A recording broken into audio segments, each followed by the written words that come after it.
Retour sur l'avancement des travaux du Lyon-Turin en Maurienne. Aujourd'hui, nous nous rendons sur la plateforme d'Evrieux, où le forage des trous pilotes des futurs puits de ventilation du tunnel de base a démarré. On vient de démarrer donc la première phase pour l'alésage des puits, donc la réalisation des puits, 4 puits de 500 mètres de hauteur qui vont être creusés. La première phase, ça consiste à réaliser ce qu'on appelle le trou pilote. Le trou pilote, c'est un forage d'environ 40 cm de diamètre en méthode pétrolière qui va être réalisé sur 500 mètres de hauteur pour déboucher dans la chambre de pied de puits 500 mètres sous terre.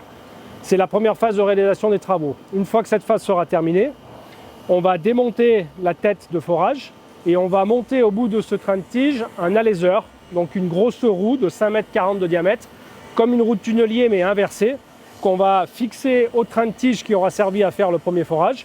Et ensuite, on va mettre en rotation cette roue et on va déroter le terrain en remontant. Et c'est ça qui va faire l'alésage du puits de 5 mètres.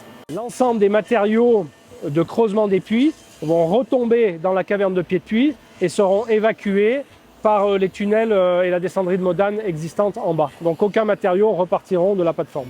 Cette technique, c'est une technique minière. Le gros intérêt, c'est sa vitesse d'exécution par rapport à une méthode traditionnelle à l'explosif qui serait beaucoup plus longue et beaucoup moins sécuritaire. Donc le premier gros enjeu, c'est la gestion de la déviation de ce trou pilote, puisque on fore dans un matériau qui est hétérogène et donc il y a toute une technique pour gérer le risque de déviation par rapport à cette première phase. Sur le chantier global, actuellement, il y a presque 600 personnes qui travaillent, un peu moins de 600 personnes. Pour faire fonctionner la machine qui fait les puits, il faut une personne.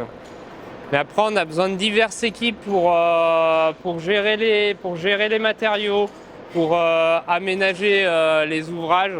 Plus plein de personnes pour gérer la logistique, la mécanique, l'électricité des engins. Direction Saint-Michel de Maurienne, et plus précisément au hameau du Til et au lieu-dit le Chan, où Telt, dans le cadre de la fête de la science, a reçu la visite des élèves de 4e du collège de Saint-Étienne-de-Cuines pour leur présenter les actions de compensation environnementale, agro-pastorale et de suivi des sources. Ici, on est à Saint-Michel-de-Maurienne sur une des mesures compensatoires de Telt, donc au lieu-dit du Til. Suite au chantier, il y a eu des impacts qu'on se doit de compenser. Donc ici, on est sur une mesure de compensatoire sur le territoire de l'AFP. C'est une mesure agro-environnementale, donc on a réouvert des terrasses qui étaient en cours de fermeture due à la déprise agricole. Et la réouverture de ces terrasses, donc elle était mécanique et manuelle, avec une pelle araignée et puis des bûcherons. Et dans notre réouverture, on a fait en sorte de conserver des linéaires boisés, donc pour la faune, pour la flore. Et puis c'est des prés qui vont être pâturés ou fauchés par les agriculteurs. Je pense que pour eux, c'est une meilleure clé de compréhension.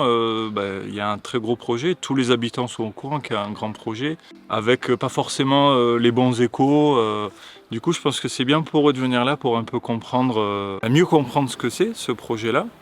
Et puis également, comprendre aussi quelles sont vos actions. S'il y a une histoire de compensation, de savoir quelles sont les compensations, c'est intéressant. Puis de voir que c'est bénéfique finalement. Du coup, au niveau de certaines matières, travailler sur le circuit de l'eau, la teneur, la conductivité de l'eau, ça peut être très intéressant à faire, oui, effectivement. La ressource en eau est suivie par Telt avec la plus grande attention. On a commencé un grand recensement de toutes les ressources et aujourd'hui, suite au décret de la loi sur l'eau que nous suivons de manière stricte, c'est traduit concrètement par plusieurs mesures, normalement mensuelles, sur toutes les sources superficielles et souterraines, les milieux aquatiques. Après, on a un suivi qui devient hebdomadaire dès qu'on se rapproche avec les travaux à la ressource. Dès qu'on a une variation sur la ressource, on a tout un protocole fait sur 3 niveaux d'action qui doit se mettre en place. Une action qui est une action immédiate. Après, un deuxième niveau qui est un niveau temporaire de maintien de la situation. Dans l'attente du 3e niveau, qui est la vraie action à long terme, qui va reprendre la situation du début, éventuellement compenser s'il y a eu un impact sur le long terme. Depuis le début du chantier, on n'a jamais enregistré un tarissement des sources utilisées pour l'eau potable.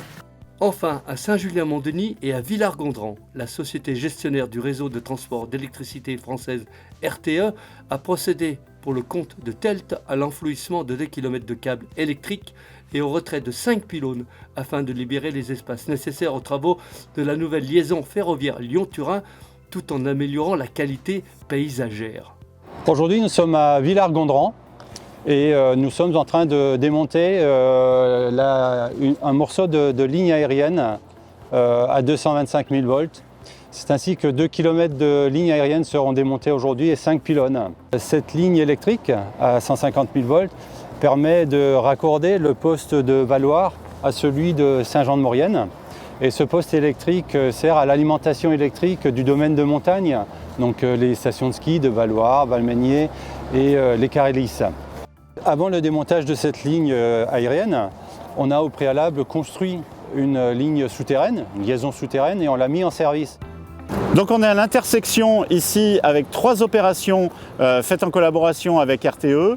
Une opération pour alimenter une nouvelle sous-station électrique ferroviaire et 2 opérations de mise en souterrain d'un réseau aérien. Et on en a profité en collaboration avec le territoire pour faire une grande opération de mise en souterrain beaucoup plus large. On a mis 5 pylônes, 5 portées en souterrain au lieu d'une dans le projet initial pour arriver à faire un paysage beaucoup plus intégré en entrée de vigne de Saint-Jean et sur les communes de Villars-Gondran et Saint-Julien-Mont-Denis, notamment avec le futur développement de la zone industrielle.